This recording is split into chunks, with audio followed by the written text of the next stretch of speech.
All right, welcome Colorado Realtors. Thanks for being here for our latest edition of the RPAC Minute. Today I am joined by NAR lobbyist Joe Harris, and he's going to give us a federal update about what's happening in DC. So thanks for joining me, Joe. I appreciate you being here. Absolutely. Great to be with you. Hope everyone's doing well during these very crazy times. Yes, definitely. Well, thank you.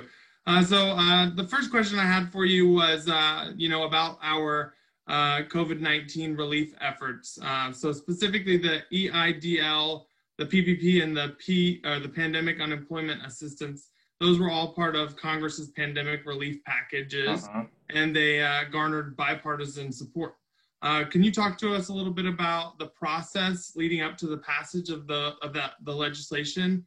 And talk to us about why there was such broad support on both sides of the aisle. But this thing was introduced in the House on March 4th. I think it passed the House that day, passed the Senate the next day, and was signed into law by the president on March 6th. There was a real eagerness on the part of members of Congress and the White House to get money out very quickly when this thing first hit, because I don't think that anyone really knew the true extent of the health crisis, and as a consequence, the economic crisis that would follow that. So, with the first bill that passed, even with the CARES Act, which is the second or third bill that passed in a secession, these bills were all very bipartisan. But I think what you're seeing now is politics is playing into it a little bit more than it was before. Usually, in a time of crisis, we can come together and pass meaningful legislation. I think we'll get there, but we're not there yet.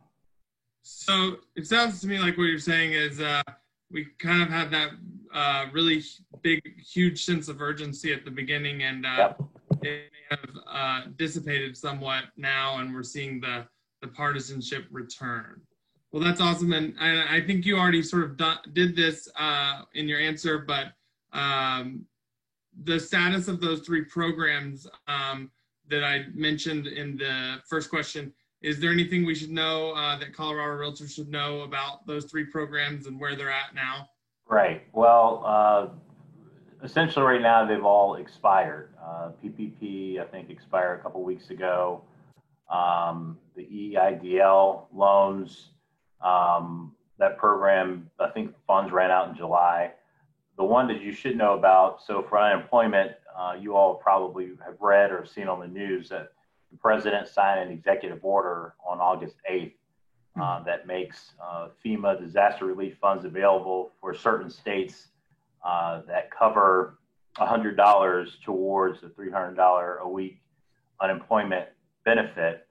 Mm-hmm. Colorado is one of those states that's opted in. What you should know is that benefit, I believe, is only good for about 3 weeks. So that's not really a long-term strategy. And at some point, the House and the Senate are going to have to come together to figure this out. But this is what we know. We know that they agree on the idea of a stimulus check. They disagree on how much. We know they agree on the idea of more funding for schools. They just disagree on how much. We know that they agree on extension of unemployment assistance in some form, but we know that the Democrats want to continue the $600 a month number that most of you are familiar with, and the Republicans want sort of 70% wage replacement type formula. What they vehemently disagree on and can't seem to come to an agreement is the price tag. The Republican bill is $1 trillion. The Democratic bill was $3 trillion. Some would say meet in the middle. Hasn't quite happened that way. Rental assistance, they disagree on that. Liability insurance for businesses that reopen, that's another sticking point. The big one, additional funding for state and local governments. That's been a big sticking point from the very beginning, and they still haven't seemed to make any headway there. I think that Speaker Pelosi feels that she has a lot of power right now. Her Democrats in the House are unified. The Senate Republicans are a little divided on the bill that they've introduced. In fact, if Mitch McConnell brought that bill up, he wouldn't be able to get it past his own conference. So it's hard to say how it's going to fall out, but I think that both sides are going to start feeling the pressure. And so we're going to have to do something very quickly. And the way forward could very well be the CR that I mentioned earlier.